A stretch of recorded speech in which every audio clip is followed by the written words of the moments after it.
Haya ni madhara matatu ambayo utayapata endapo utatumia chumvi mbichi. Kwanza, magonjwa ya moyo. Of course, sodium na chloride ambao hupatikana kwenye chumvi, endapo utatumia kwa kiasi kikubwa, sodium kwenye moyo vinakinzana. Sodium ama moyo hahitaji sodium nyingi. Ndio maana wale wanaokula yai na chumvi ni hatari zaidi, kwa sababu yai ina sodium nyingi, chumvi pia ina sodium. Kwa hivyo inakuwa ni hatari kwenye moyo. Moyo hahitaji sodium nyingi. Ndio maana wenye pressure wanaambiwa wasitumie sana chumvi nyingi. Hii inaweza ikawaletea madhara makubwa zaidi. Lakini pili, chumvi ikizidi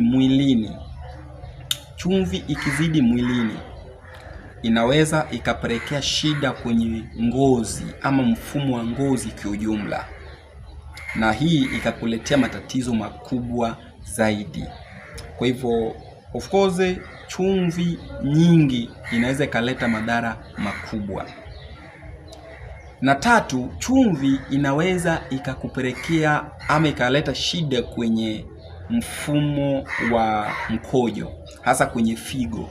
Figo ikipokea chumvi nyingi inakuwa ni hatari zaidi, inaweza kukuletea tatizo. Kwa hivyo chumvi sio nzuri mbichi. Tunahitaji chumvi iive na chakula jikoni.